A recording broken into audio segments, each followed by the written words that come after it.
Did you do subscribers on Instagram? Mm-hmm.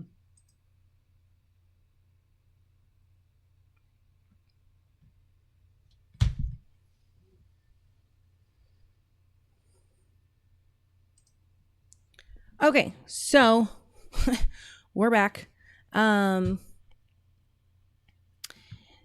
Getting back into where I left off. So where I left off was the mystery religions and secret initiations. So we're going to get into the Eleusinian mysteries.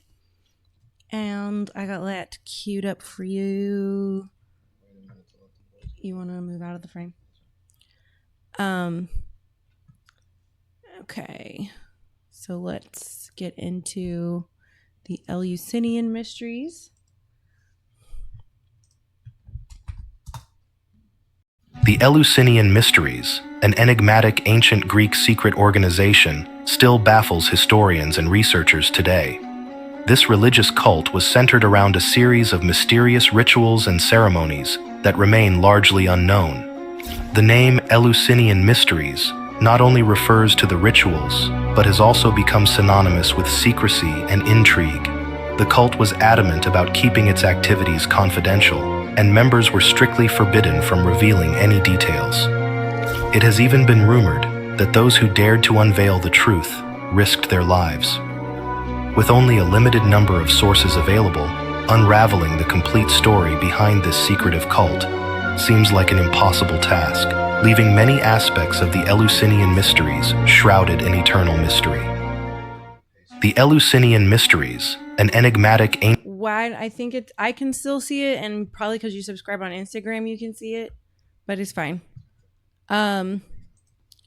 Okay, so that's the first video on the Eleusinian mysteries. I know this is probably a lot to digest about the Eleusinian mysteries, but I'm going to explain it, so just hang on. The temple's secret society.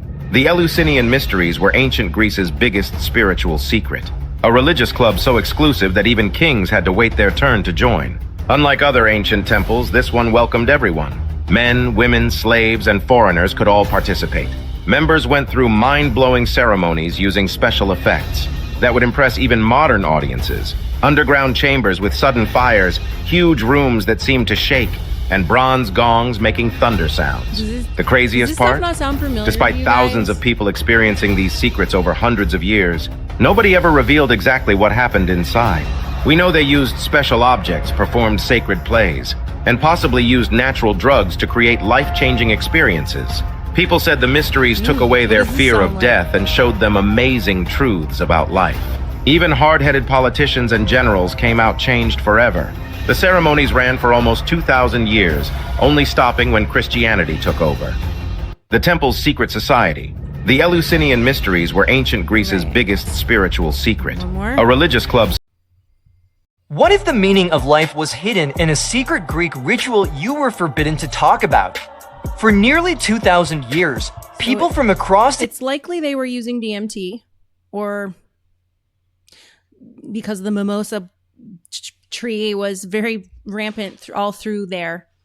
The ancient world made a pilgrimage to Eleusis near Athens to take part in a sacred rite so powerful it was said to reveal the true nature of life and death. They fasted, purified themselves in the sea, and then drank a mysterious brew called Kykeon. After nightfall, they entered the Telesterian temple, and what happened next is still unknown. No one ever broke the vow of secrecy, even under penalty of death. Some scholars think that Kykeon contained ergot, a fungus that grows on rye, and a natural source of LSD. Others believe it was symbolic.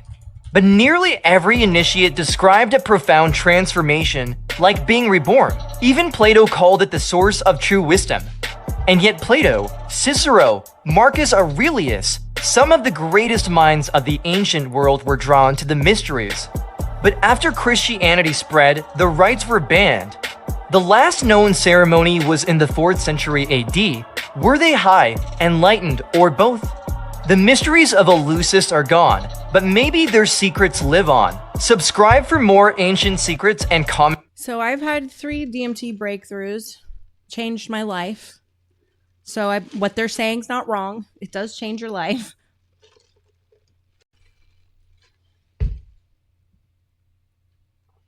I'll probably show that on an episode because we recorded it. Okay, so now we're going to get into the Dionysian rites. It's another cult.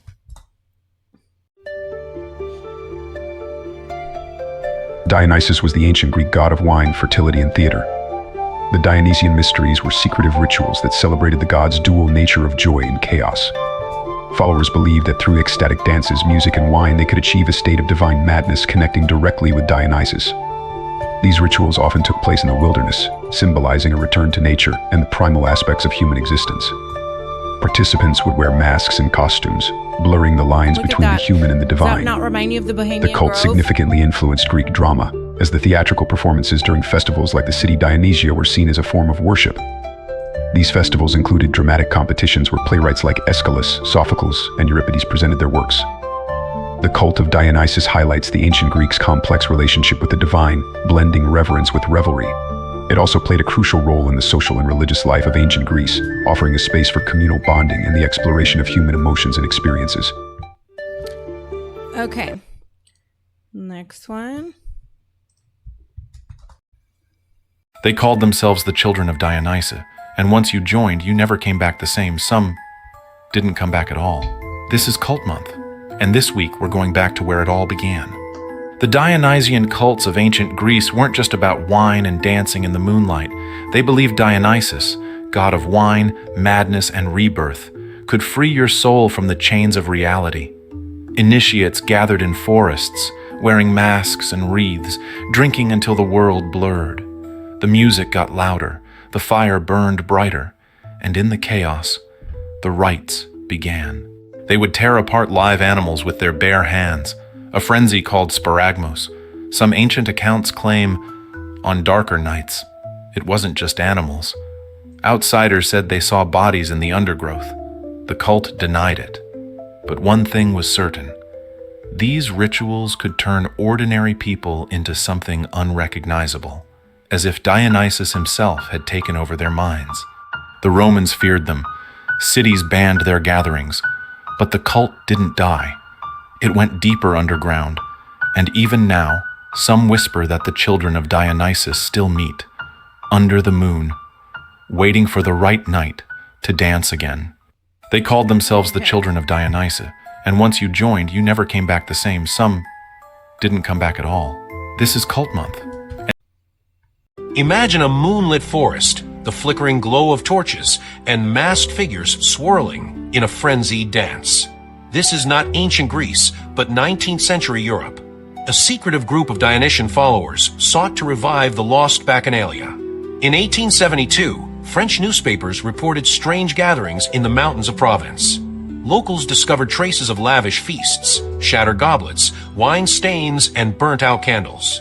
But what terrified them most were the remains of animals, arranged in eerie patterns. This is like In 1881, Bohemian Grove British shit. traveler Henry Clayton claimed to have stumbled upon such a ceremony in Tuscany.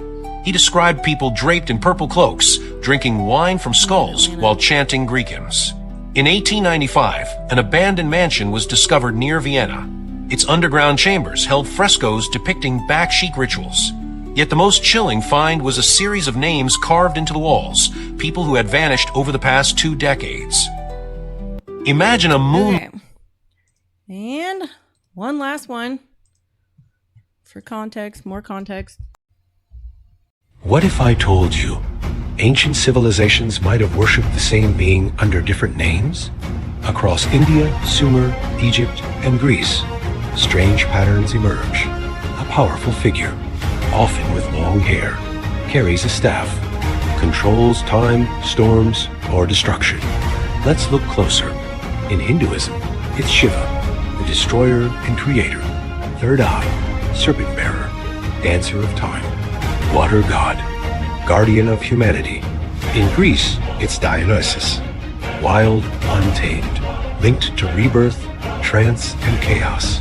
In Egypt, it's Osiris, died and returned, lord of the afterlife, a green-skinned god of regeneration. In Sumer, it's Enki, bringer of knowledge, Different names, same symbols, same powers, same story. Were they all inspired by a common original? Or are we remembering the same being in fragments? Myths may be different languages, telling the same truth.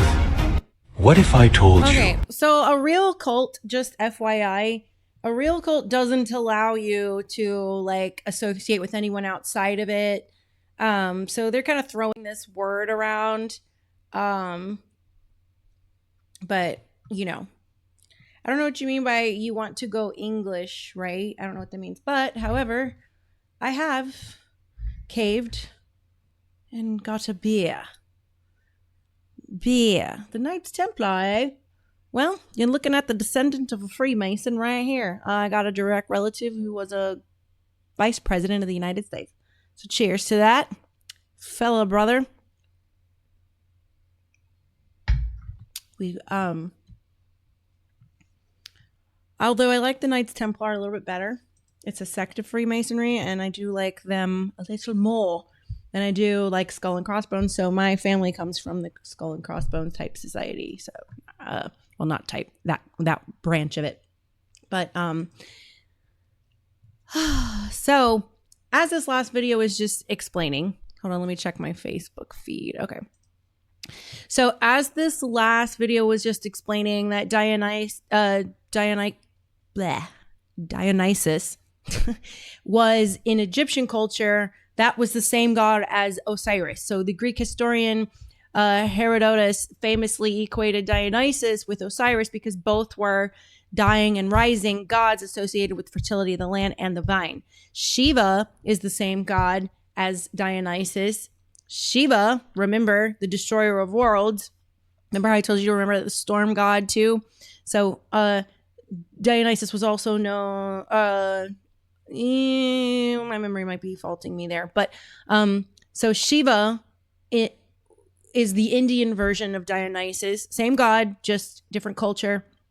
The ancient Greeks who traveled to India during the conquest of Alexander the Great identified the Hindu god Shiva with Dionysus due to shared symbols like the bull and the snake and the leopard skin, as well as their association with mountain dwelling and ecstatic worship. So now we're going to get into the Orphic traditions of Greece. This is another secret society of musicians, basically, in Greece. Do you know Orphism, the forgotten mysteries of ancient Greece? Orphism was a mystery cult dedicated to the god Orpheus, the legendary musician from the 7th century BC. The Orphic tradition was a blend of music, poetry, and dance, and it held a central place in the spiritual life of ancient Greece. In fact, it was so popular that it spread throughout the entire Greek world and even influenced the Egyptians. The Orphic Mysteries were a secret society of musicians, poets, and dancers who performed rituals in honor of Orpheus. These rituals involved singing, playing instruments, and reciting poetry to the accompaniment of a choir and a large orchestra.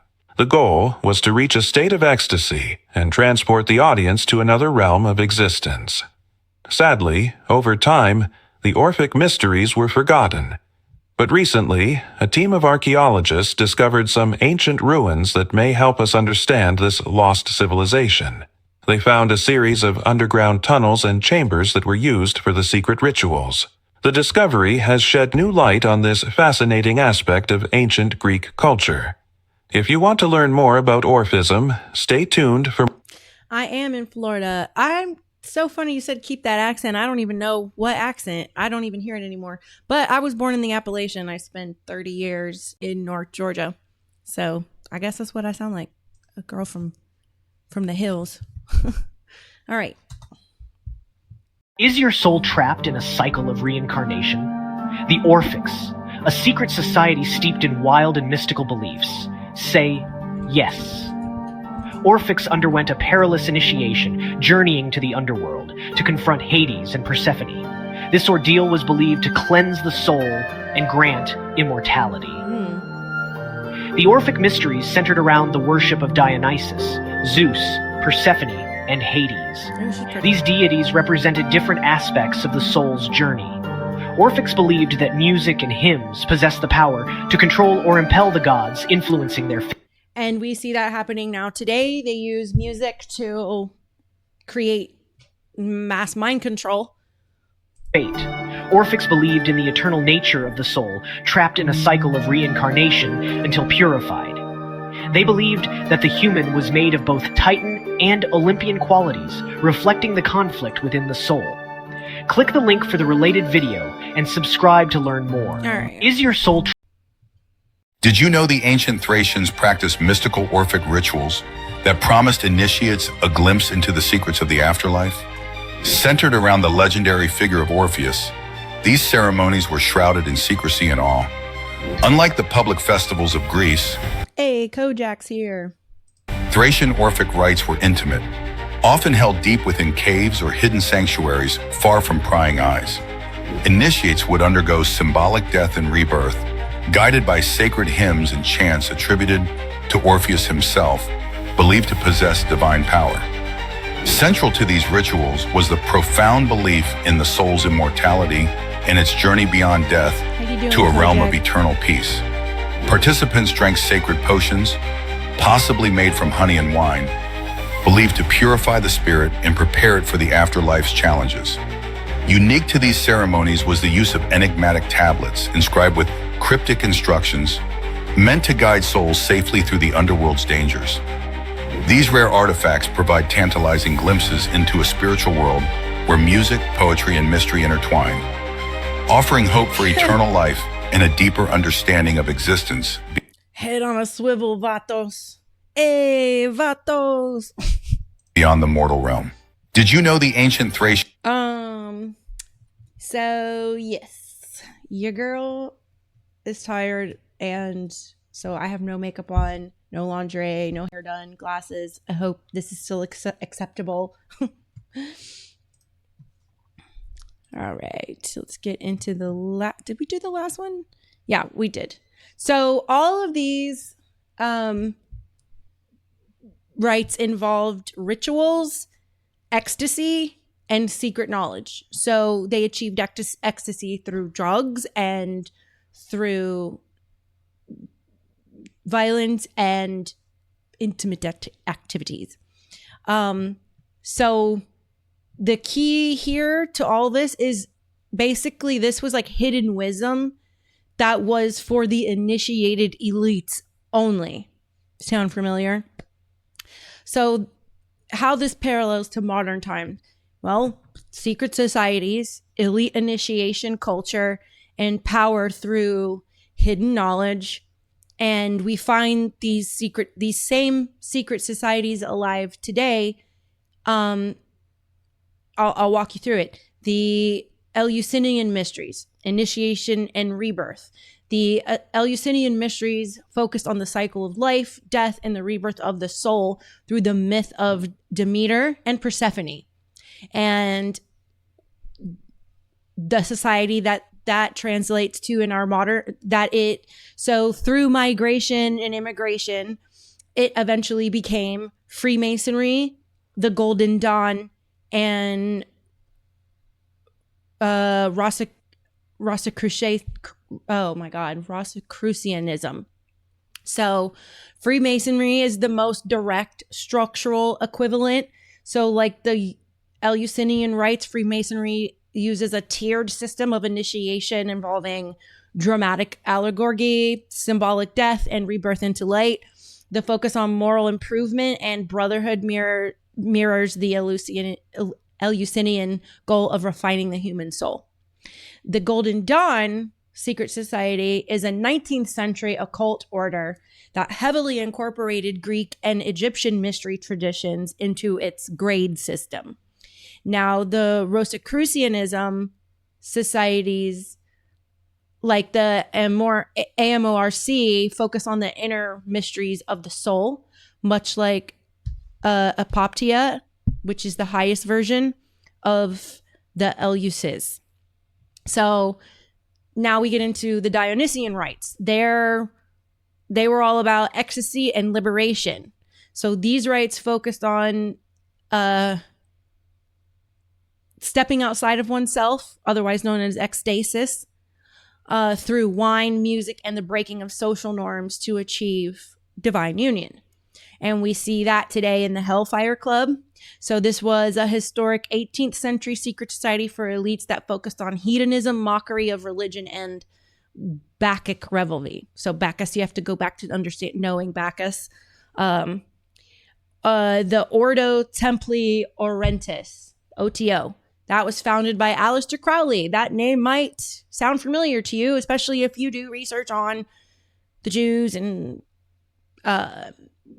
Sigmund Freud, and that type of stuff. This group practices the Thelemic rituals that emphasize individual liberation, sex magic, and achieving ecstatic states, so states of ecstasy, bearing a strong resemblance to the orgia of Dionysus.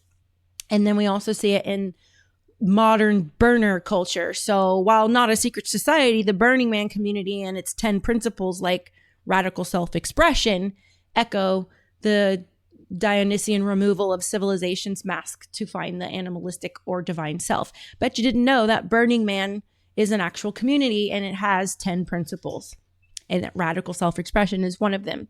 So then we move into the Orphic traditions. So they focused on purity and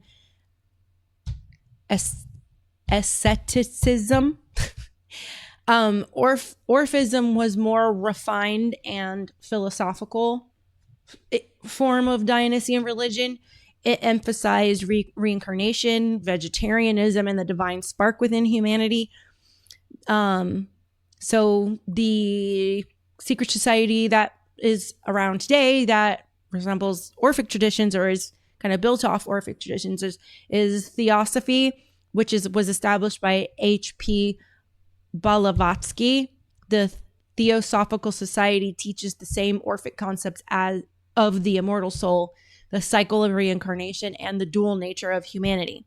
So like the Titanic or physical versus the Dionysian divine. And then you have Martianism or Martinism. It's a form of Christian mysticism that seeks the reintegration of man with the divine. So that's mirroring the Orphic goal of purifying the soul to escape the circle of grief, which is reincarnation. I very much have a lot of my own personal beliefs because as you guys know, I'm a spiritualist, a Christian spiritualist, or a Christian mystic. And so there is a lot of truth to reintegration. Jesus taught integration with God through the Spirit, so achieving Christ consciousness and ending the cycle of coming back to earth over and over, which would be hell, to reincarnate and complete your divine purpose. So getting to the chat, KB Smoke, you're funny. He says, I have 3 principles: be yourself, don't lie, don't be a bitch. I agree. I agree. That's a good one. Yeah, I totally get you. Don't let someone punk you. Totally get it. Stand up for yourself.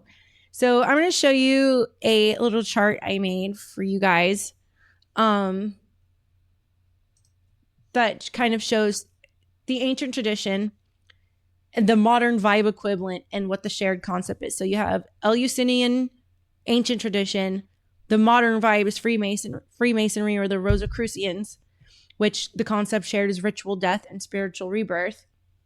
Then you have the Dionysian tradition, or the OTO, the left-hand path groups, okay, which their shared concept is ecstasy, liberation, and ritual madness. So very Bohemian Grove type stuff. And then you have the Orphic ancient tradition. This is Theosophy and Anthroposophy, which is reincarnation in the divine spark. So we just kind of went over that. So that is the kind of modern day parallels to kind of give you a blueprint on like why all these secret societies exist. What's the purpose? Well, they've been doing this. The elites have been doing this Bohemian Grove bullshit since back then. So, and all of this is about these rituals that create energy that enhances the deity's presence, and then they work with the magic of that deity. So I know that was a lot to digest. I hope that makes sense. If you don't understand it, go back and rewatch. Oh yeah. So, what's up, Anthony Rodriguez and Mason Loudermilk? I'm so glad you guys are here. First time meeting. Well, I know who Anthony is, but first time seeing you guys on my live. So I have a special edition of my show called Nightcap Edition that is aired on Sunday evenings. Usually I'm in lingerie for these because there's usually subscriber only shows. So I'm in lingerie, whiskey. Sometimes I smoke, but I haven't smoked in 2 months. And right now I have a series called Human Origins, and that's what we're going over. Is we started in Mesopotamia or Sumer and went over the Anunnaki, and just now we're here in Greece, and we are not going over all the stuff that we've learned about Greece through grade school because we don't need that shit pounded in our head again. So my focus with Greece is showing the matrix connection, the elite connection, the rituals, and the spiritual climate. And understanding our origins is what helps us break free from the matrix and really experience true serenity and peace when you break the chains of the matrix. So getting back to it, Greek philosophy, the real empire. Here's where it gets deep, because we're going to talk about Socrates, Plato, and Aristotle. So let me play my next video for you guys. Get my blunt. Yeah, I haven't smoked in 2 months. I have to go get my brain checked by my neurologist, and I needed to get a good baseline on where I'm at cognitively. So I've been trying to make it till I get to the doctor. But cheers. Oh my goodness. What just happened there? Did you know the ancient Thracians practiced mystical Orphic rituals that promised initiates? Wrong. This is being crazy. Here we go. I copied my notes bar. Whoopsie. Meet the great trio of Western philosophy of Socrates, Plato, and Aristotle. Socrates, the father of philosophy, believed in questioning everything to uncover truth. His student Plato took this further, focusing on ideals and the concept of a perfect world beyond our senses. Then came Aristotle, Plato's student, who grounded philosophy in the real world, emphasizing observation and logic. Socrates taught Plato, Plato taught Aristotle, and together they shaped the foundation of Western thought. Though their ideas diverged, they were united in the pursuit of knowledge and understanding. Meet the great trio of Western... KB, I don't touch anything anymore. The only thing that I do now is for drug-wise is for like spiritual growth. I mean, I use cannabis for fibromyalgia and anxiety and PTSD. And then sometimes I'll play in a little snow every now and then. Has to be a special occasion. But yeah, I don't really touch anything anymore. I'm pretty sober most of the time, unless I'm doing spiritual work or trauma work. Then I basically do what the natives do. Microdosing mushrooms is something I like to do a lot. Do I ever listen to Timothy Alberino? No, I've never heard that name. Please educate me. What do you recommend to help with public speaking? That's a great question. Well, I was raised in a cult where public speaking was demanded from very young. So I would just say training. Definitely watch videos on YouTube on public speaking, and then like write like a 5-minute speech you want, and then like have your friends over and make them sit down and listen to something patriotic or whatever. I don't know. I would have to think about that. My mind is totally not there right now, but that's a great question. So getting back to the material, Greece shifted humanity from revelation to reason, spirit to logic, and God to abstraction. And that's where we start to lose our connection to the divine realm. So Plato introduces ideal forms, we'll say. And here's the next video. Plato was a Greek philosopher and student of Socrates who shaped the foundation of Western thought. Born around 427 BCE in Athens, he witnessed the chaos of war and the trial of Socrates, which deeply influenced his ideas about justice and society. After Socrates' death, Plato traveled and later founded the Academy, one of the world's first universities. He wrote dozens of dialogues exploring politics, ethics, and reality, often featuring Socrates as the main voice. Plato believed the physical world was just a shadow of a deeper, perfect reality, the world of forms. He also imagined the ideal society in his famous work, The Republic, where philosophers ruled as kings. His ideas influenced everyone from Aristotle to modern thinkers. To this day, Plato's work challenges us to ask, what is truth? What is justice? And how should we live? Plato was a Greek philosopher and student of Socrates who Plato, an Athenian philosopher born around 428 BCE, stands as a monumental figure in Western thought. A student of Socrates and teacher of Aristotle, his profound insights laid the groundwork for philosophy, politics, and education for millennia. His most enduring contribution is arguably the theory of forms, positing that non-physical perfect forms exist independently of the physical world, influencing our understanding of reality and knowledge. Beyond metaphysics, Plato's political philosophy, particularly as articulated in The Republic, explored ideal states and justice, profoundly shaping political theory. He also founded the Academy in Athens, often considered the first institution of higher learning in the Western world. Plato's dialogues, featuring Socrates, are masterpieces of philosophical literature, engaging readers in timeless questions about ethics and the human condition. His ideas continue to resonate, challenging us to seek wisdom and strive for justice. Plato, an Athenian philosopher. So now we're going to get into how Aristotle formalizes logic. Now, this is all important because this is all carried over into Western culture and how they how society pushed us further and further away from a theocracy into democracies and republics and communists and socialists and all that other bullshit. Imagine ancient Greece, where a brilliant mind named Aristotle shapes the future of Western thought. Born in 384 BC, Aristotle studied under Plato and later became the tutor of Alexander the Great. His teachings spanned philosophy, science, ethics, politics, and logic. Works like Nicomachean Ethics and Politics delve into human existence, happiness, and governance. His contributions to biology, metaphysics, and literary Kojak, that's really interesting because before you came on, what I was talking about with the audience was the fact that I'm preparing a mini series that shows you how all religions are the same exact story. It's all sun worship.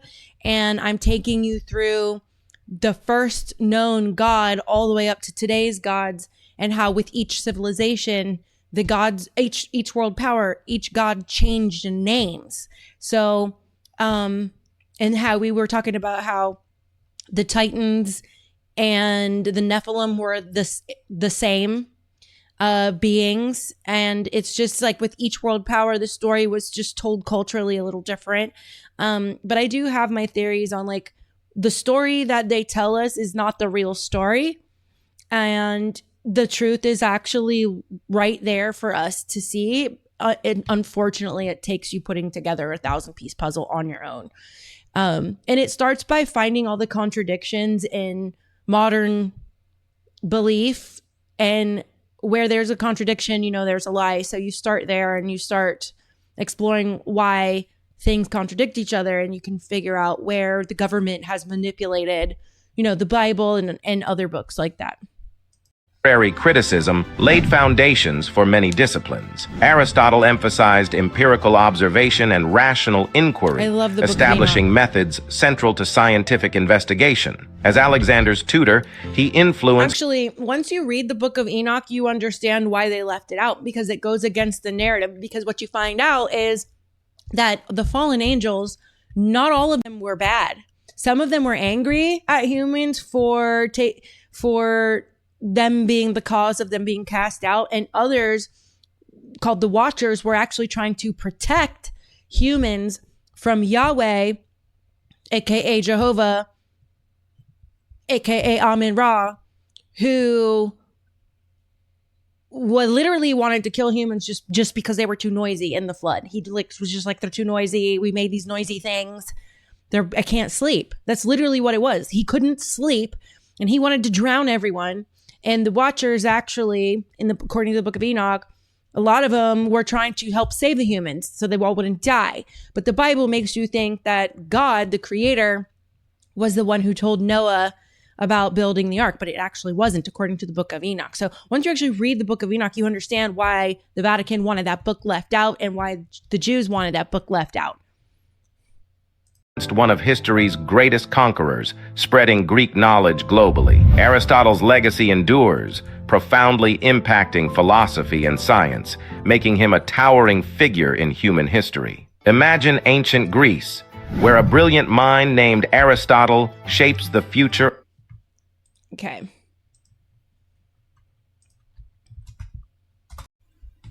Did you know that one person's ideas shaped Western philosophy for centuries?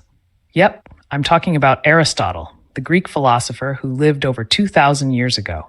Aristotle was a student of Plato and the teacher of Alexander the Great. He founded his own school called the Lyceum in Athens. So, what made Aristotle so influential? Was it his extensive writings, his school, his theories, or all of these and more? Let's dive in, guys. Aristotle wrote extensively on various subjects: biology, ethics, politics, metaphysics, and more. His method of logical thinking. Metaphysics is another thing that big government has tried to shove down from modern society, because they don't want you achieving Christ consciousness. They don't want you being what they call a witch. The Catholic Church and the government, the Jews, all of them, they all in cahoots with each other, the Bolsheviks, blah, blah, blah. They use this word called witches and magic to scare you into doing the actual spiritual work metaphysically, using spiritual mechanics to connect to God, so that way you could be lied to and oppressed as slaves and be a busy bee in this huge beehive, right? So if you look at my shows in the past, I've talked deeply on spiritual mechanics and metaphysics. An empirical observation laid the groundwork for modern science. His book Politics is still referenced for political philosophy and contemporary debates. Aristotle believed that virtue is a habit. That's okay, Thomas. Looking forward to having you come back. Formed by practice, not just a natural quality. He's also known for his concept of the golden mean, maintaining balance and moderation in life. You see, Aristotle's philosophy. Did you know that one person's ideas shaped Western philosophy for centuries? Okay. And then, so now we're going to get into Socrates. I was actually surprised how much I forgot about these three guys. Meet Socrates. Born in 469 BCE, a man whose unassuming appearance concealed revolutionary ideas. Through the Socratic method, he challenged minds, questioning justice, virtue, and life's purpose. In 399 BCE, Socrates faced trial, accused of impiety and corrupting youth. Unperturbed, he drank poison hemlock, steadfast in his principles till the end. Socrates' legacy lives on, shaping Western philosophy with critical thinking and virtue.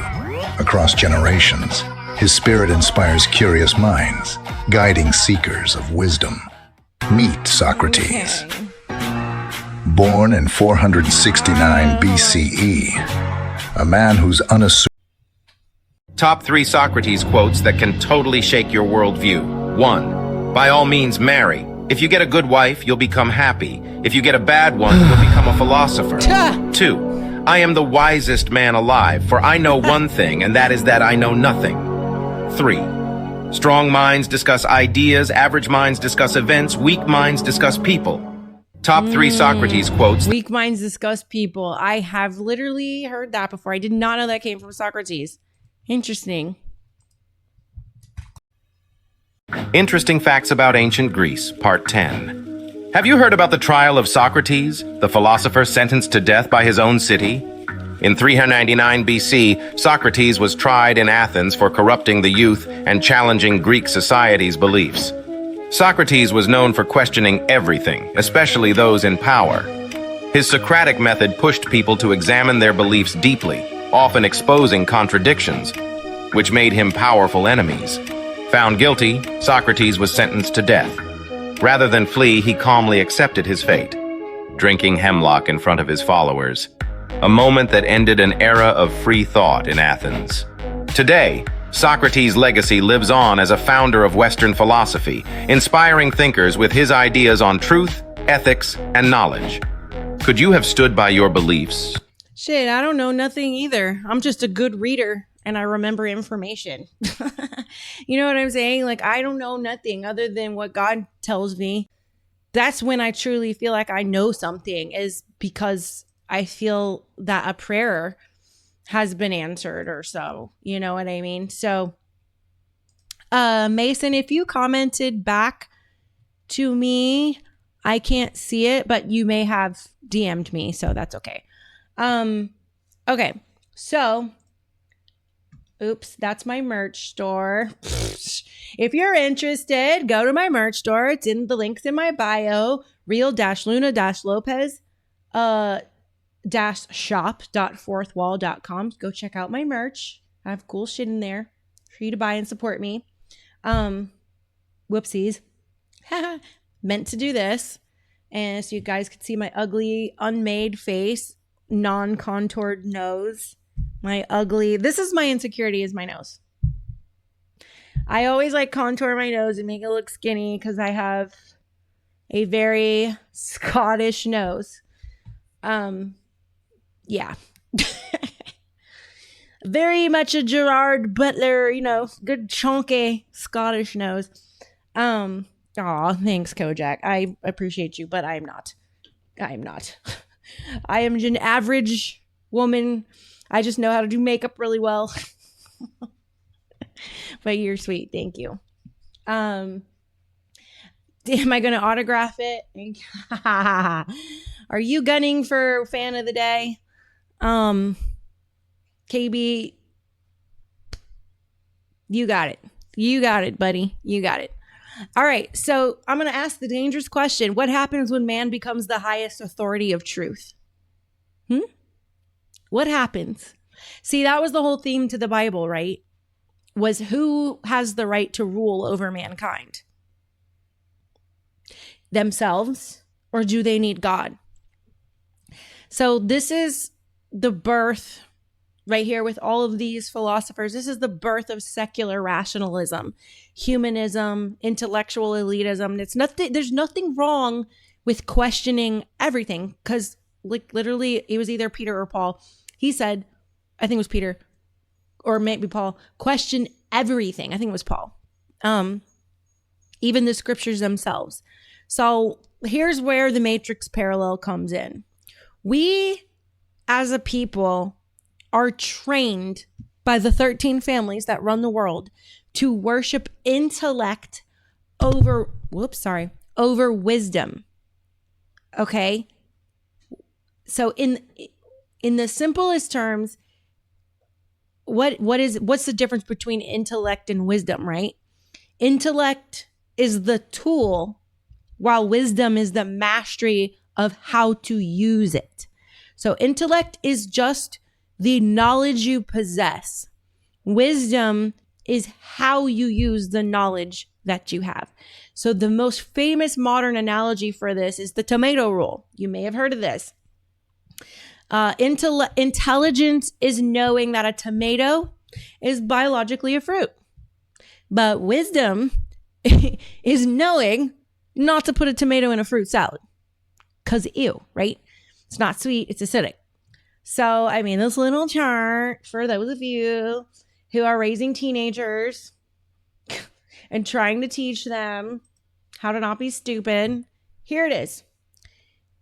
Here's your feature: intelligence and wisdom. Now here's the source. So for intelligence, your source is study, academia, and logic. For wisdom, the source is life experience, trial, error, and empathy. Okay? For intelligence, the primary question is, how can I do this? For wisdom, the primary question is, should I do this?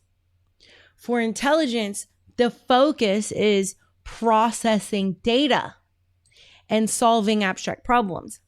For wisdom, the focus is understanding human nature, understanding it, and understanding what long-term consequences are. Intelligence. The nature of intelligence is often inherent or built through focused study. The nature of wisdom is developed over time, the life experience thing, often via failing and learning. So anytime anybody ever tells me I feel like such a failure, I can't do anything right, you are gaining wisdom. It's a gift. You're gaining wisdom every time you fail.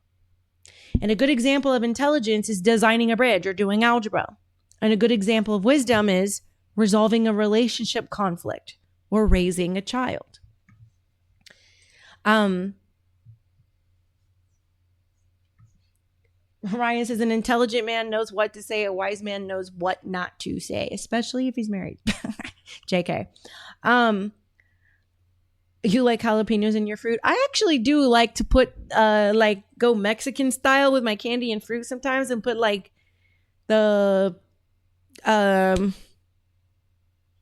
my God, that spicy sprinkle shit in the bottle that like tapers up. I forgot what this shit is called. Oh my God, it's right on the tip of my tongue. Anyway, I like putting that spicy shit on fruit.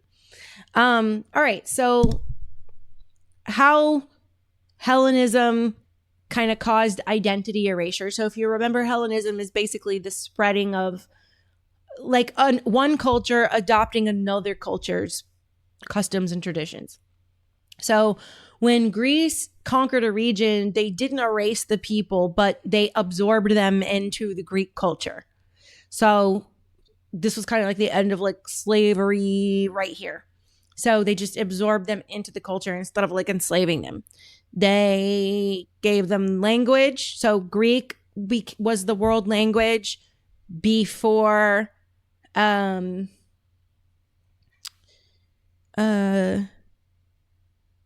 Greek was the world language from this point all the way up until after Jesus died. So like the way English is the world language now, it was Greek. But after Greek, it became English. The way they dressed was the first. All of this was the first occurrence of westernization in the Eastern regions. So language, dress, education, and worldview.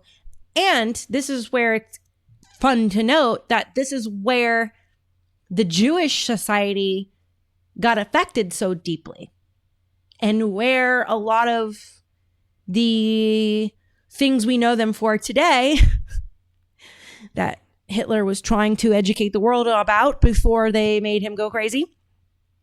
This is kind of the start of the Jewish people kind of having a bone to pick with like literally everyone and wanting to kind of like enslave everybody. So this started their vendetta, I'll call it, started with the Maccabean revolt.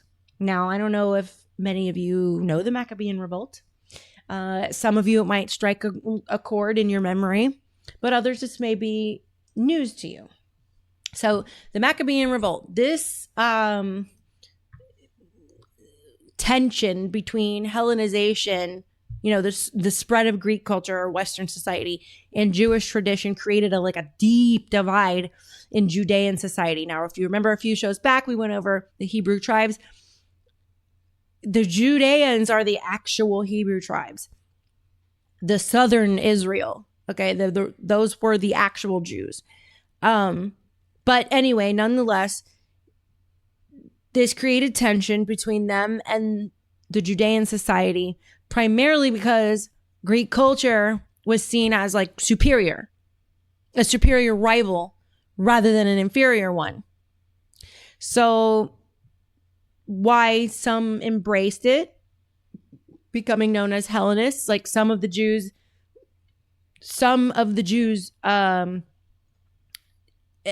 revolted and some accepted Hellenism.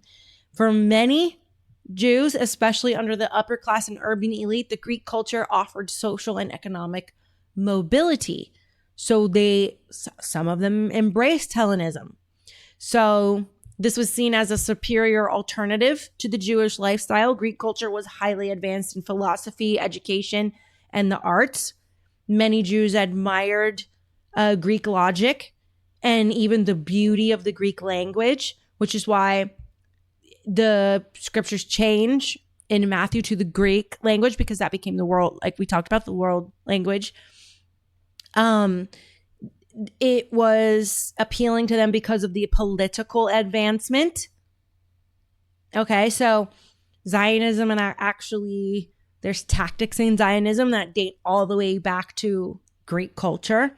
So in the Hellenistic world, adopting Greek customs such as wearing Greek clothing, speaking Greek, and attending the gymnasium was the only way to gain full citizenship for the Jews and influence within the ruling empires. So they chose that route. And then there was the compatibility issue. So philosophers like Philo of Alexandria argued that the Jewish and the Greek thought were not incompatible. That he and others believed that one could be a loyal Jew while participating fully in the broader Mediterranean culture. So you have the traditionalist Jews. Why some people resisted Greek culture. The traditionalists saw Hellenization as an existential threat to the chosen people. And this is what we see in modern politics right now. It was a threat to the purity of their religion.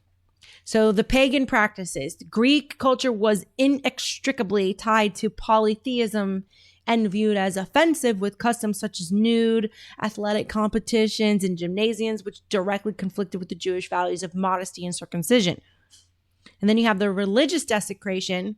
The breaking point came when the Seleucid rulers, specifically Antiochus IV, attempted to force assimilation by outlining key Jewish practices like the Sabbat and circumcision, and desecrating the temple in Jerusalem, which we talked about in that episode of the 12 tribes of Judah. There was also the stubborn identity of the Jews. So for many, Judaism's defining tenet was its distinctness. They viewed assimilation as self-hatred or betrayal of their divine covenant with Yahweh. So the result of these, KB, you're funny. Kojak just made a really good point. We are in the revised Roman Empire. That is exactly what is. So my next episode is obviously on the Roman Empire, and that entire episode is basically what Kojak just said in a sentence. We are in the revised Roman Empire. So up to Greece, this is the entire foundational setup to what we're dealing with around the world right now. So the result of the traditionalists rebelling against Greece was the Maccabean revolt. So this was an internal struggle that eventually turned into a civil war and then a national revolution that was led by the Maccabees. Traditionalists revolted against both the Greek occupiers and the Hellenized Jews. So their own people that were Hellenized and the Greek occupiers who supported them. And this victory was celebrated.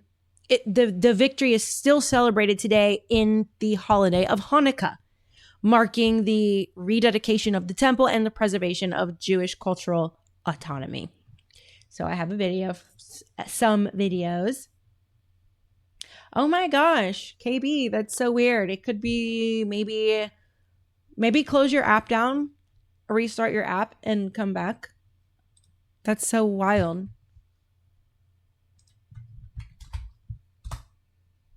Did you know that a small group of rebels once defied a mighty empire to protect their faith? The story of the Maccabees is an awe-inspiring tale from ancient Jewish history. In the 2nd century BC, the Seleucid Empire sought to impose Greek culture and worship upon the Jewish people. But who were the Maccabees? Led by the priest Mattathias and his sons, Judah Maccabee and his brothers, they rose up against the oppressive rule. It began in Modian, when Mattathias refused to obey a Seleucid official's order to offer a sacrifice to a Greek god, and instead killed the official. The Maccabees launched guerrilla attacks against the Seleucid forces and achieved significant military victories. In 164 BC, they recaptured Jerusalem and rededicated the desecrated Second Temple. The miraculous burning of the temple's oil for 8 days instead of 1 is commemorated during Hanukkah, symbolizing the Jewish people's resistance and the preservation of their faith.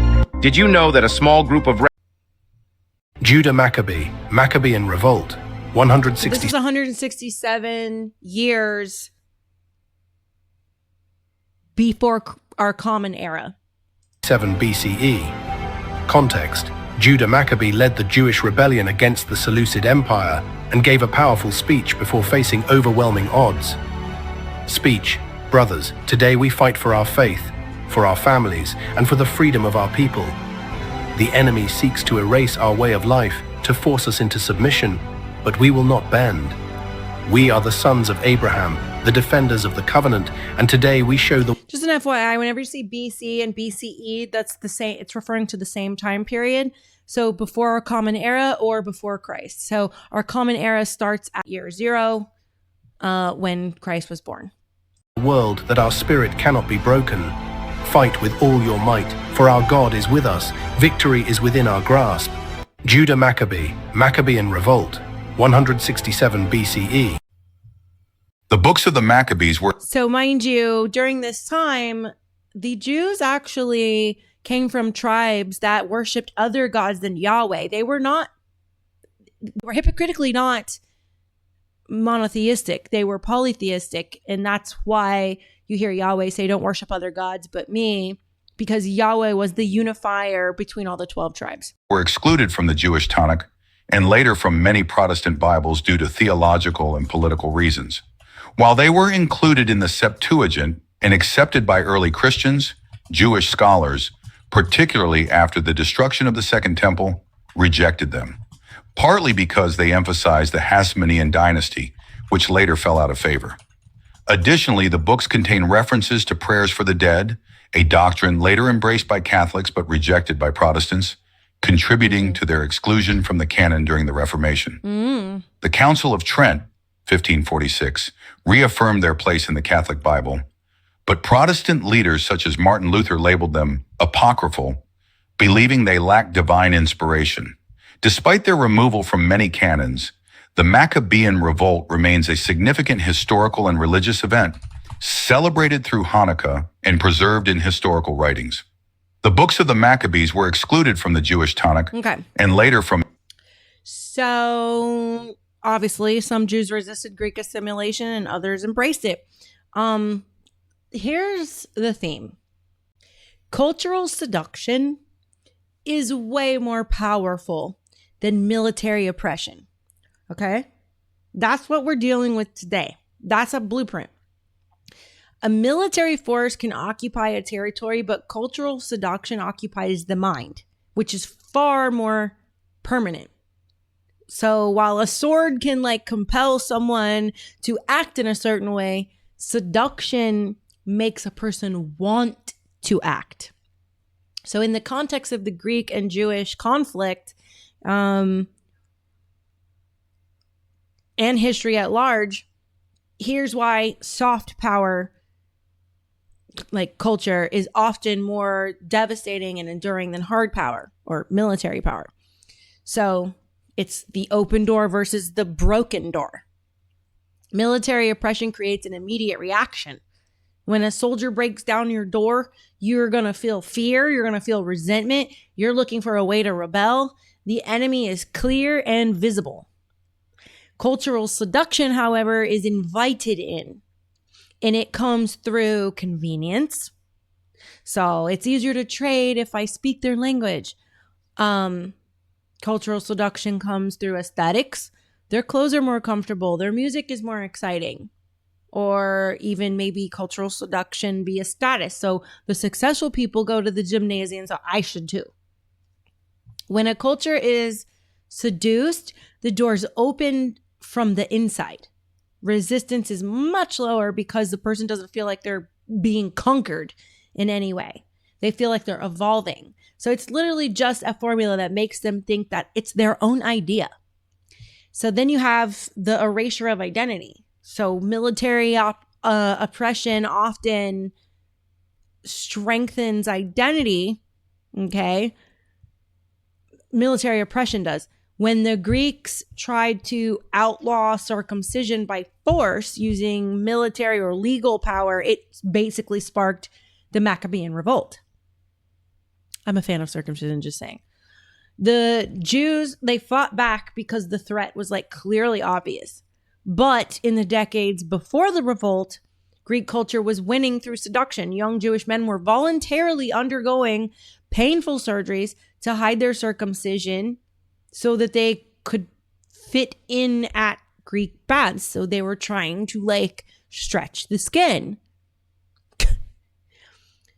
We now know today that there's pros and cons to circumcision, but if you are circumcised, you have way less chance of infection. So there was obviously divine guidance there when it came to circumcision. I totally understand why they were like, oh, okay. I don't know. Where did I cut off? Like literally just now I got up. Okay. So Facebook, I wonder if we can we can't restart. We can't just try. Hold on, Facebook. I have to try to bring back my Instagram people. Because Instagram sucks and it has me like restricted. I can only go live an hour at a time. Because some douchebag made a video with content that wasn't even his. And I remixed it because he had that option available. And it's an influencer everybody knows. And then he fucking flagged me for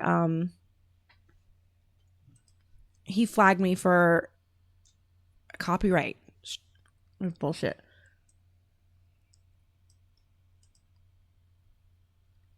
Here. Where is it? I can't say.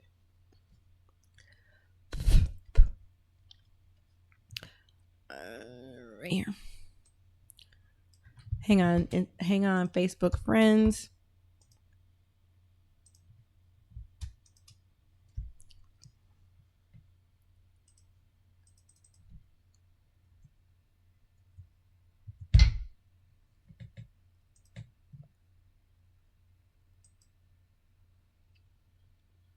Okay, cool. That was much faster. Let's hope it worked. Yay. We should be able to do that on Rumble. We should have been able to. All right, hit go live. Okay. Okay. I'm back. Insta people.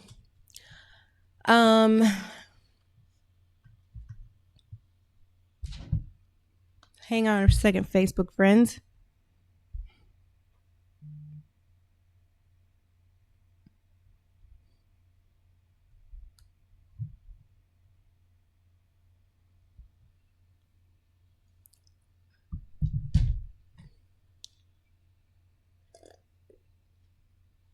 Cheers.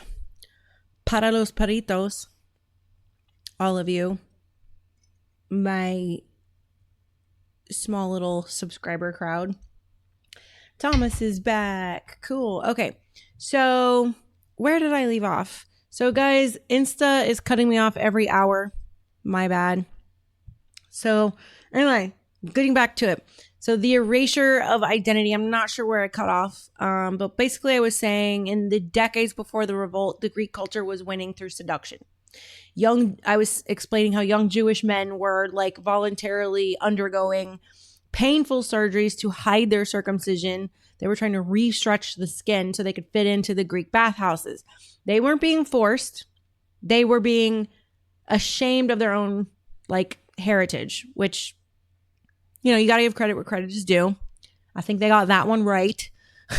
But seduction makes you view your own culture as primitive and that the new culture is like modern. Now, in a lot of cultures in the world today that are third world, that would be true. But this is more in terms of like psychological stuff that we're talking about that is at play today when it comes to what has happened in the world with them kind of taking over everything and everyone. But that's another show for another day. All right, so the third point would be the sustainability and the cost of military power. Okay, military power is expensive. You have to pay soldiers, you have to build forts, and constantly suppress rebellions. The moment the army leaves, the culture reverts right back. But cultural power is self-sustaining. So once a population adopts a language or a god or a lifestyle, they pass it on to their children. The conquered begin to like police themselves. Okay. So here's an example. Rome conquered Greece militarily, because we're going to get into that next week. But Greek culture seduced Rome.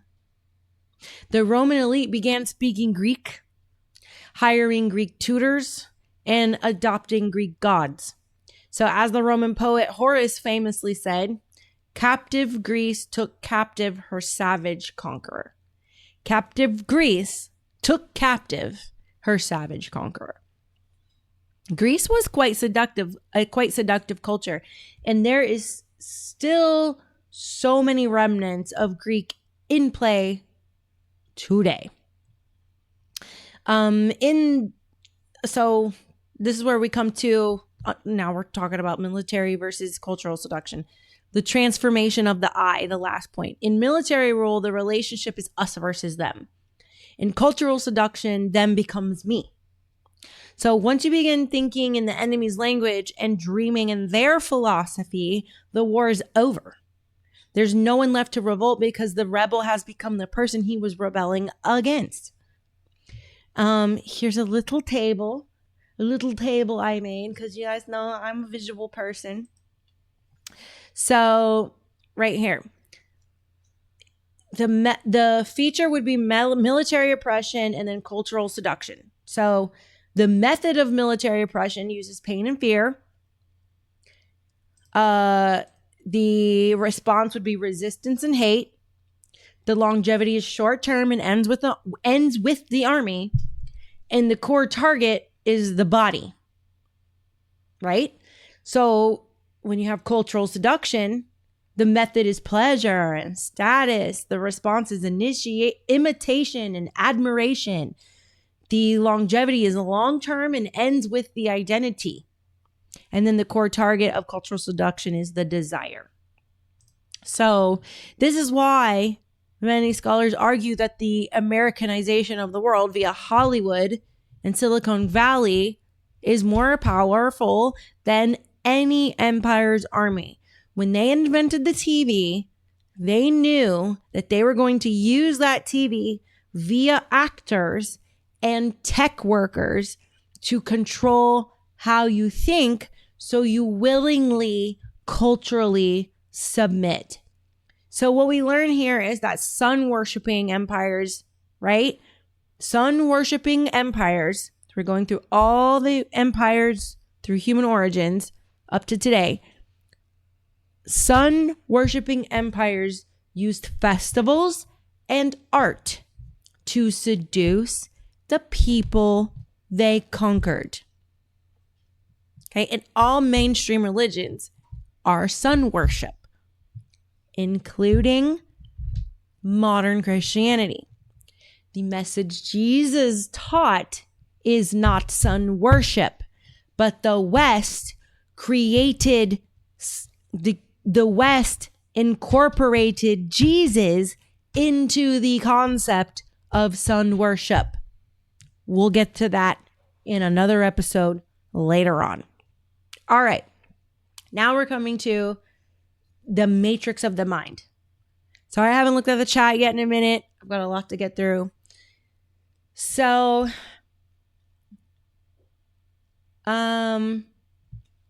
Actually, let me look at the chat. Yeah. So go back to 1942 for real. My Second Amendment right ass waiting to make the leftist right knows who which they play. Do you have any art on your back? So what you're looking at and my legs is the only thing left with no ink. My face has ink. One of my ears has ink. My neck has ink. My chest does not. And my sternum has tattoos. My stomach. So my stomach, chest, front of neck, face, and legs are the only thing that do not have tattoos. Everything else is tatted up. I mean, I'm kind of running out of space. But I really hope that before I get too old, I can get my whole body covered, before my skin goes shitty. But whatevsies. All right, so the matrix of the mind. Here's the definition of the Greek matrix. Intellectual pride, moral relativism, body worship, aesthetic obsession, debate culture over conviction, and academia as authority. Okay? So we see all of that happening today. People are idolized for their looks, for their talents. Moral code is relative to the country you're in. If you're got a degree, you lord it over with authority over other people. And everything is constantly up for debate. Nobody can fucking come to terms with each other because we are trained to just constantly debate each other. So Greece built literally the template for modern universities. They came up with the debate model, the philosophical elite class, the separation of faith and reason. Greece literally rewired the brain. And then Rome chained the hands. Rome was pretty brutal. So we'll get more into this next week, but this is kind of the transition to Rome. So Greece represents the bronze part of the statue in Daniel's prophecy in the book of Daniel and in the Bible. The iron calves on the statue, the lower part of the legs, were made of iron, which represented, that was in Daniel chapter 2, which represented, the iron represented Rome. So the bronze gives way to the iron. Greece prepares the world. Rome weaponizes the world. Rome adopts Greek philosophy, Greek gods, which they renamed. And I'm going to have a whole other series on like all the different gods and how they're like the same gods. All of them are the same. They're just different cultures, different times. And then Greek education systems, Rome adopted as well. So Rome basically becomes the Greek mind plus the Roman force.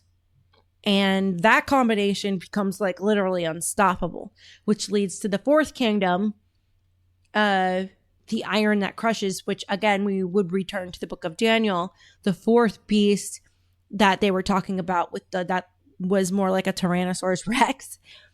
That fourth beast, Daniel describes as being different from the others. Rome doesn't just conquer territory, it like creates the systems we know today. So that means the legal systems, the tax systems, the administrative systems, the institutional systems, and then iron mixes. After the iron, we get to the feet of clay mixed with iron, which represents the United Nations, fragmented power, weak alliances, but very strong military in each nation. Sound modern to you?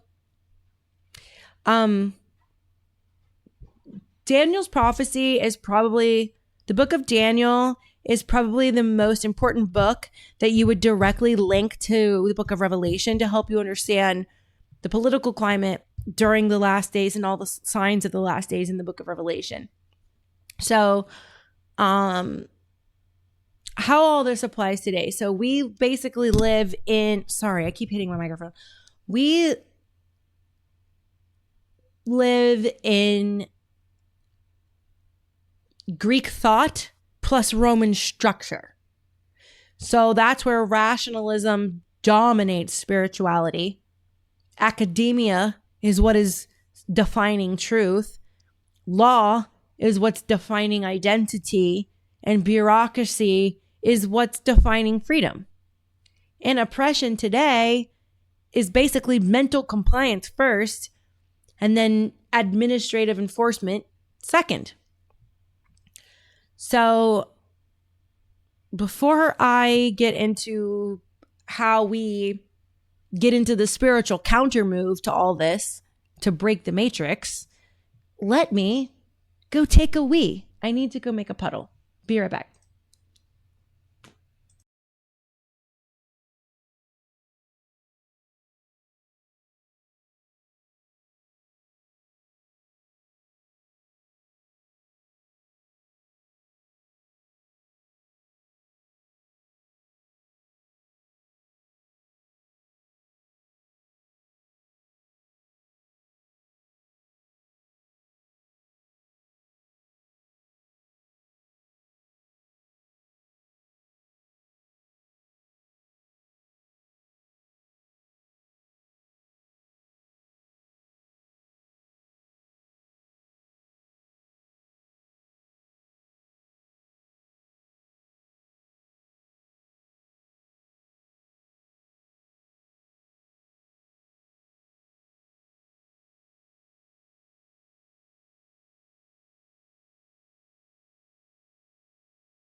Damn it.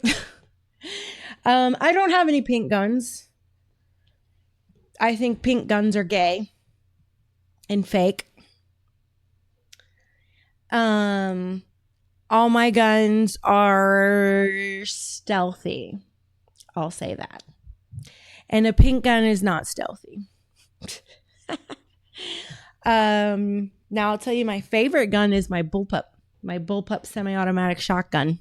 That's as long as my arm. Shit's a baddie, man. She is a fucking baddie. No, I know. I just like to say fake and gay. You know. Totally gay. And fake. You're a poser if you have a pink gun. I fucking hate pink guns.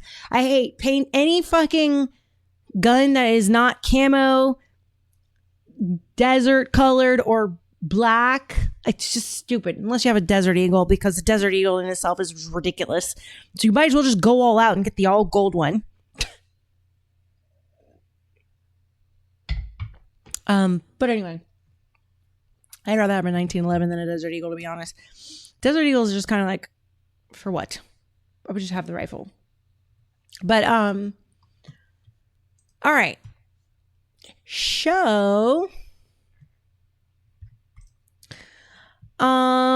Where did we leave off? Do I like gold? You're talking a girl that's half, my mom's from Trinidad. So although I'm American, My genetics are West Indian and Pictish descent with a little Greek Italian sprinkled in there.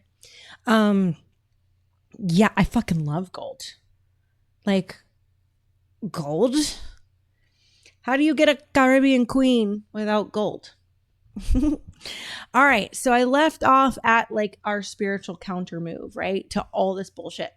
Well, here's where you empower, right? Hold on, my notes blanked out. So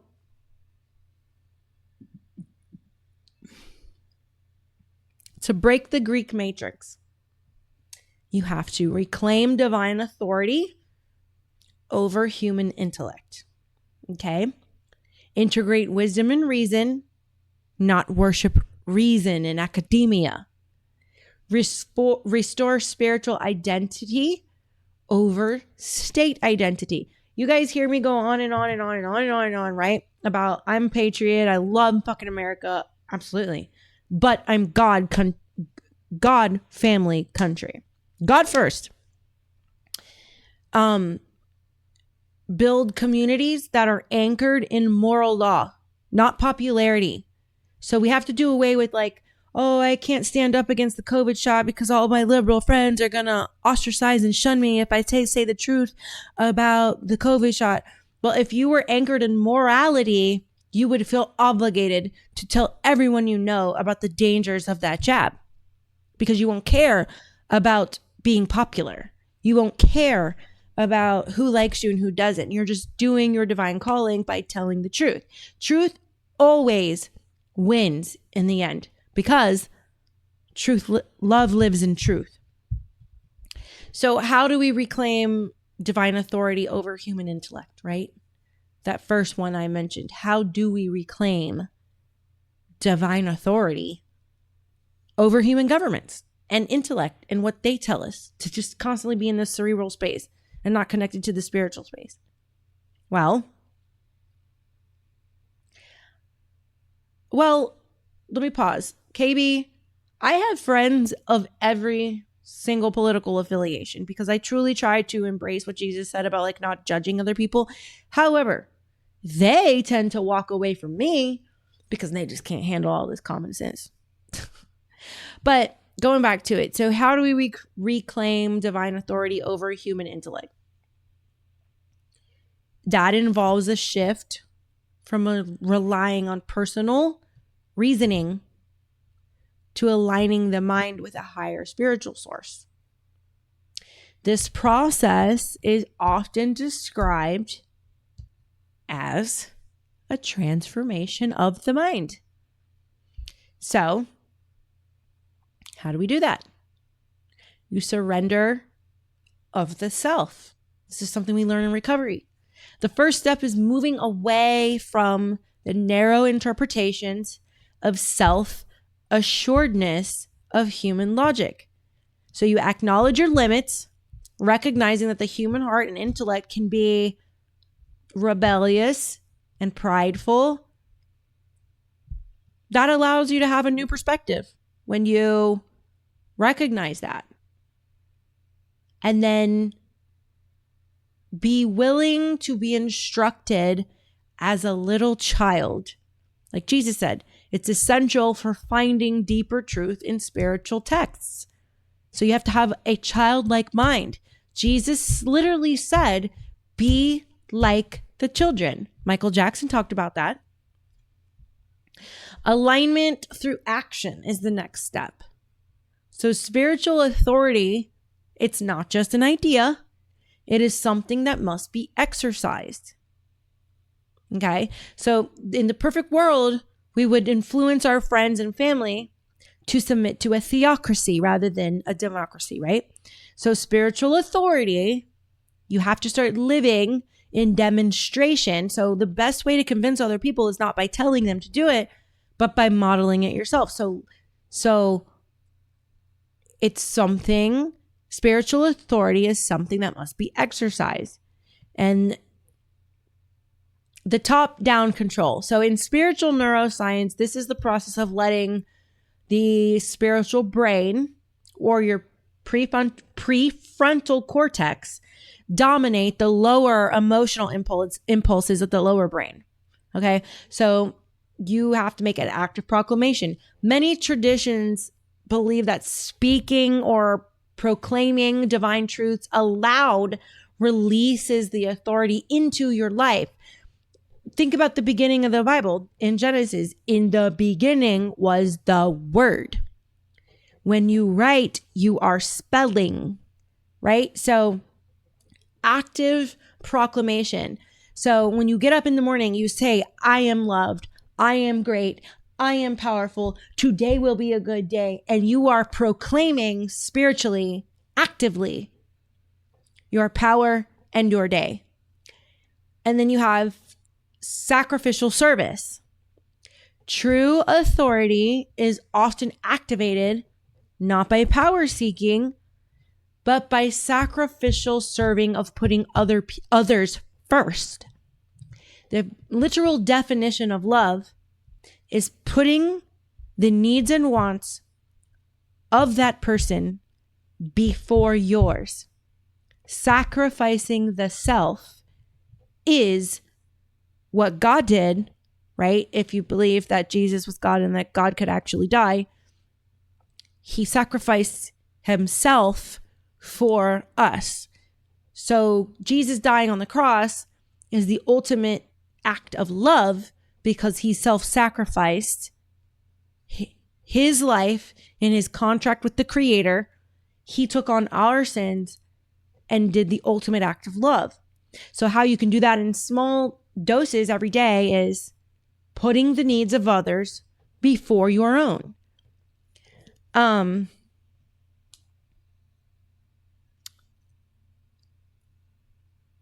That brings me to my third point, which is cultivating stillness.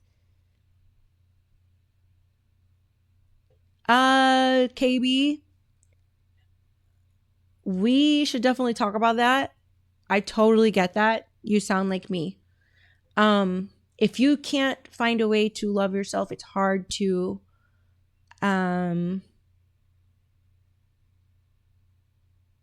we'll talk on the side if you want. So cultivating stillness, this is like the next or the final, like most important part to reclaiming divine authority over human intellect. Stillness, not isolation, but periods of solitude. Look, the human mind is often racing. Reclaiming divine authority requires intentional space to hear a higher mind. The Asians talk about this a lot in the term of feng shui, creating an environment that is conducive to balance, peace, and feng shui. So you need to create an intentional space that has a calming effect so you can hear your higher self, the higher mind, right? So practicing stillness. This is techniques like mindfulness and meditation. Those are used to bypass intellectual noise and connect with the spirit.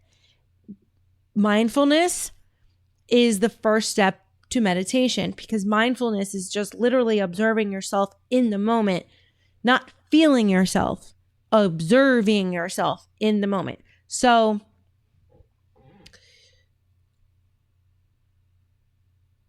meditation is something that's really hard for people because they don't know how to quiet the mind. But that's where the previous thing that I mentioned about creating an intentional space, and then you just repetition. Eventually you learn how to have nothing in the mind. And then once that happens, you start to hear the voice of Holy Spirit or the voice of God. So renewing the mind. This is consistently reading spiritual text, or in other words, I like to call it downloading wisdom directly into the brain. That's effectively rewiring your thought patterns. Okay.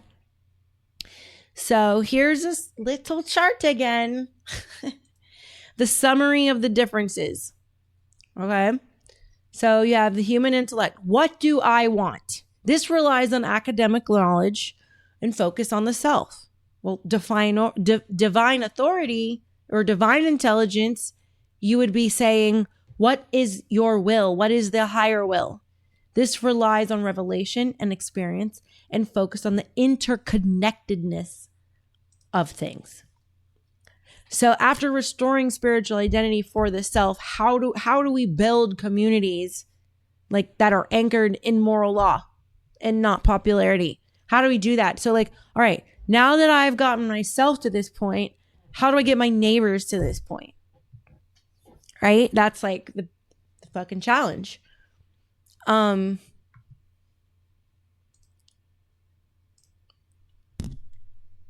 Building a community anchored in moral law rather than popularity requires a shift from seeking social approval to adhering to objective and enduring principles. In historical and philosophical context, this means choosing the difficult right over the easy popular. The right choice is always the hardest one to make, right? So the first step is define the unmoving center. A moral community must be integrated by a shared moral philosophy that governs its pursuits. Without an objective standard, morality becomes subjective and fluctuates based on whatever is currently trending or popular. We see that all the time today in politics. They had a problem with ICE this go around, but last president they had no problem with Tom Homan, the guy who runs it. But now they have a problem with him because they're just told to. So when you ascend above all that and you start behaving by example, this is how you get your community to start choosing the difficult right choice over the easier popular one. A moral community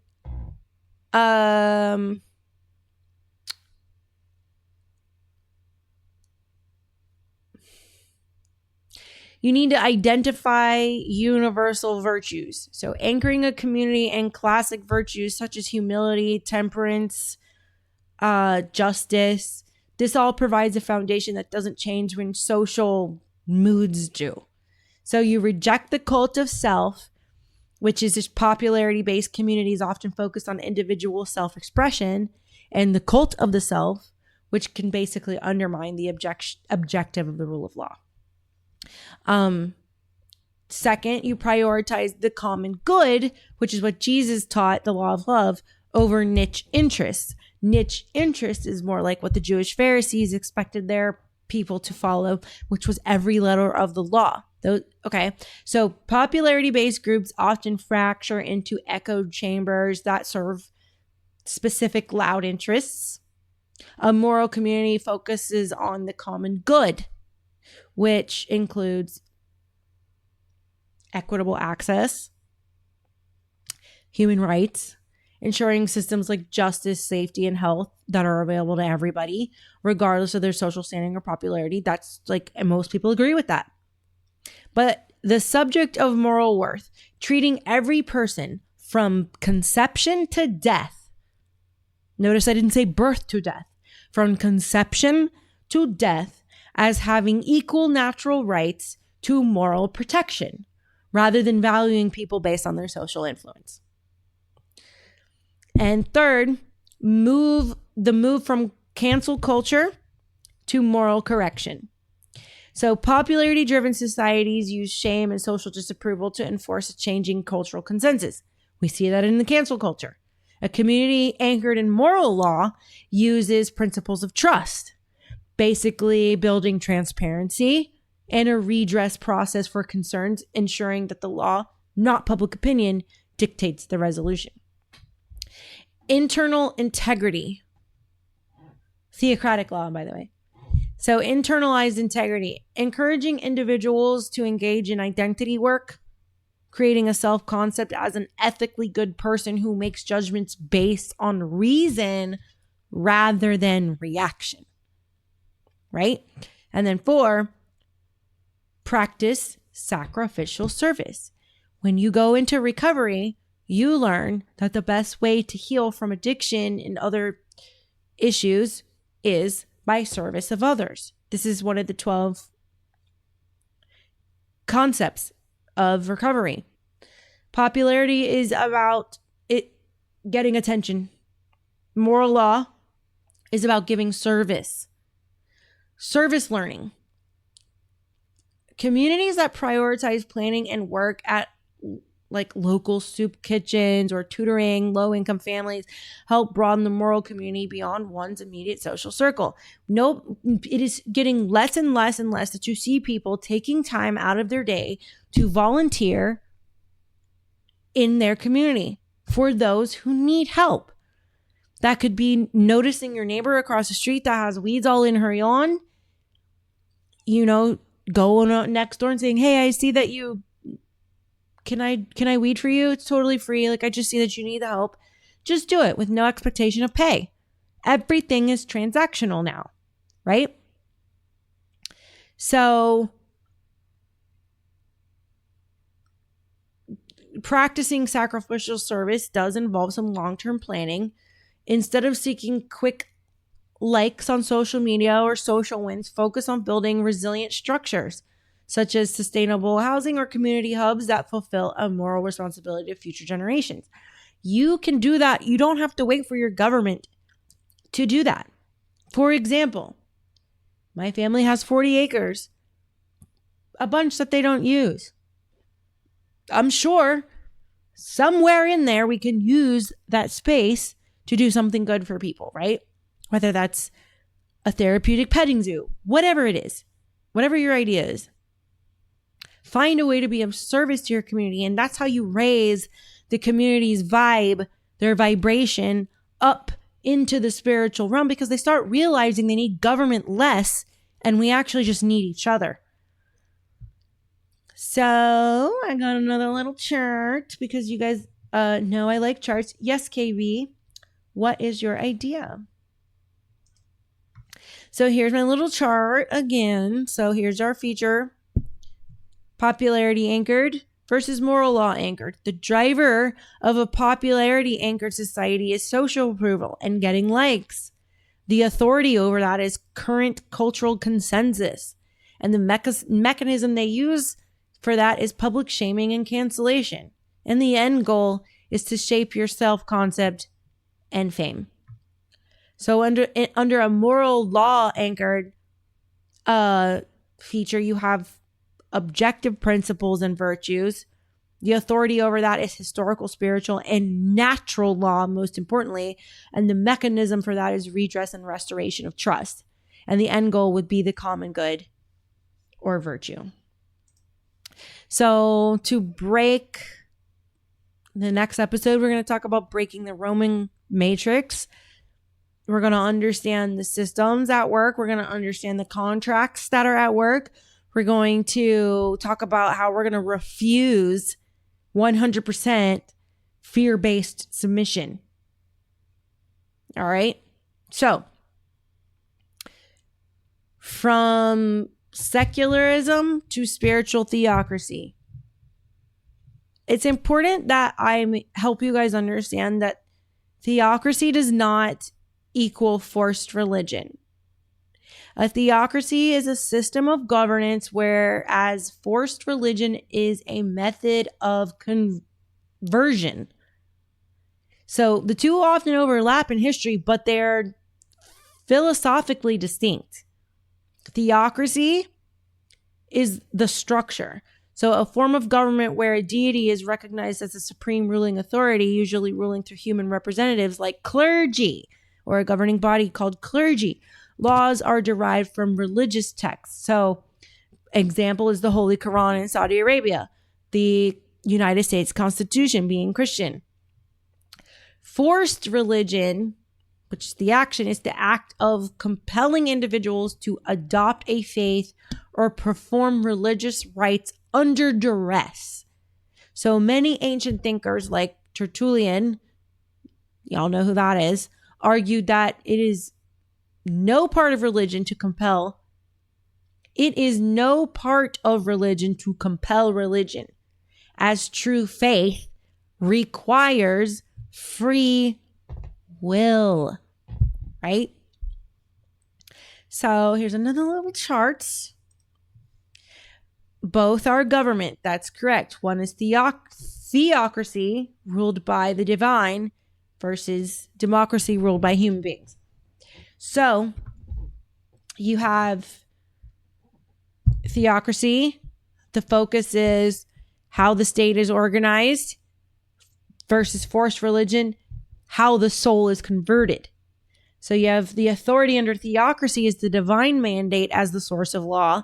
Forced religion uses human coercion, right? Theocracy has their citizens they participate by their citizens following laws, tax, justice. Forced religion, our citizens are forced to perform rituals and beliefs.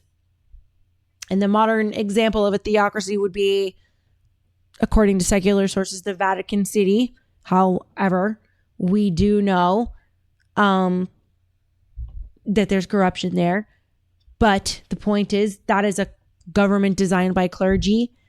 And then forced religion is basically the religious persecution or forced conversion. So what the Islamists have done to Iran, that would be forced religion. Okay.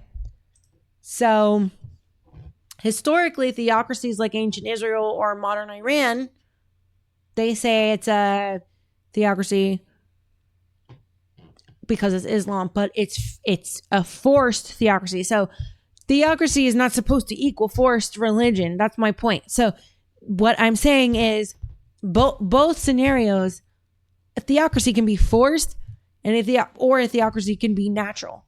And how you define a theocracy around the world, uniting people in all countries, is by going off the law of nature, which is what they all called witchcraft.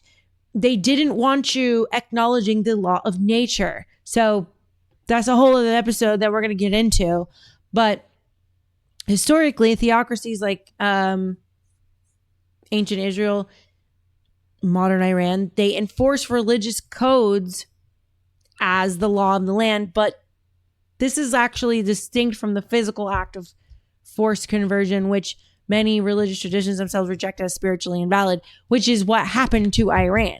They were forced into Sharia law, but that's not their actual theocratic originate. Like, they didn't originate. They were actually in the midst of Hellenization, westernizing, because you actually have to have free will for a real theocracy to occur. So what they have is the illusion of a theocracy, but it was done by force. But under a free society, that's when you could actually call it a theocracy, is if all the citizens want to do this. But they were moving away from that. So that's why it became forced. So true theocracy, is where the citizens themselves, their hearts are aligned with divine law voluntarily. And that divine law has to do with the universal virtues, the law of nature. A people self-governed by virtue basically need fewer chains. When the soul governs the mind governs the body, and no empire can enslave the whole person. Right? When the soul governs the mind, your higher self is your soul. When your soul governs the mind governs the body, and no empire can enslave the whole person. So this is where it comes into the end times connection. So you have cultural assimilation, moral decay right now, intellectual pride, fragmented global alliances, centralized economic systems. And here's what those markers mean in practical terms.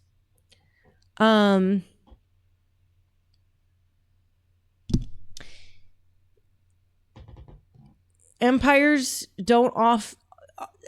often don't erase cultures. They just absorb them. Local identities get blended into dominant worldview. Language standardizes and media standardizes. Values become globally exported. In Greece, it was Hellenism. In Rome, it was called Romanization. Today, it looks like global monoculture. They're trying to create a new world order where shared entertainment, shared narratives, and shared norms are across all nations.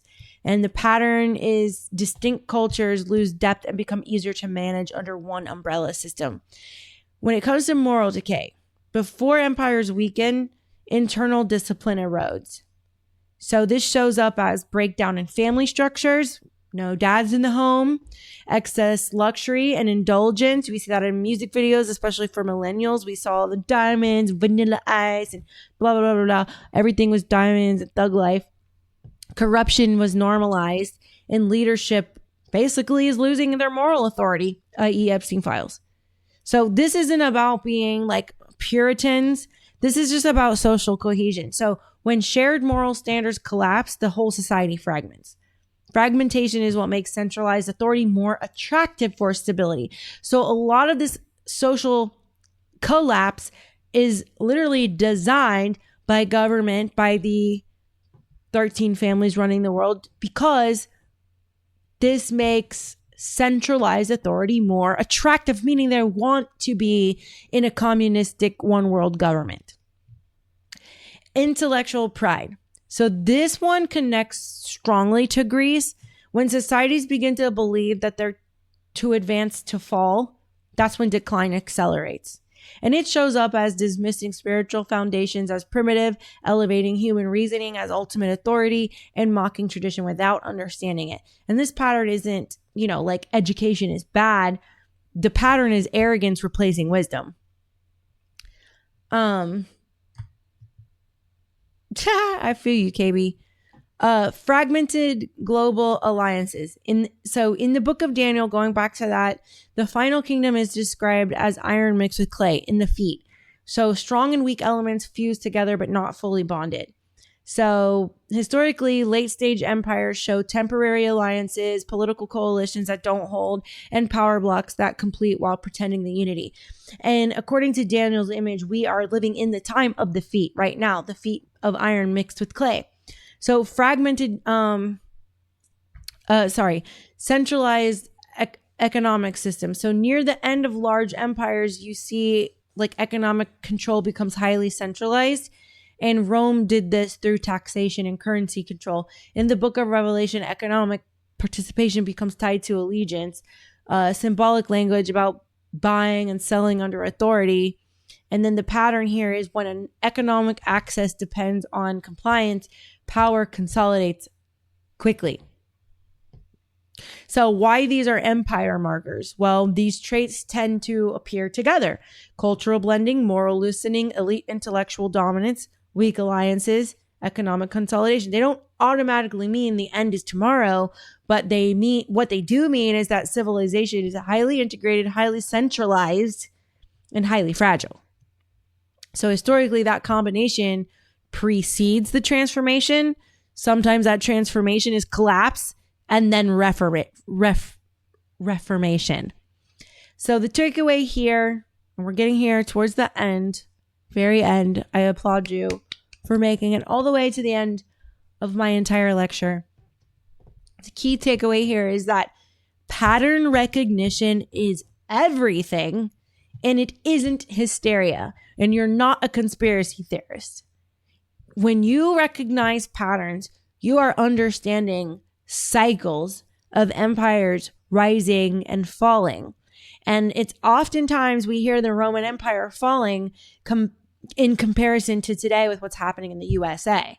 So empires rise through strength, mature through order, decline through internal erosion, and centralize to maintain control, then transition into something new. So what we're seeing here in America is we're in the decline through internal erosion, or at least the attempt of it.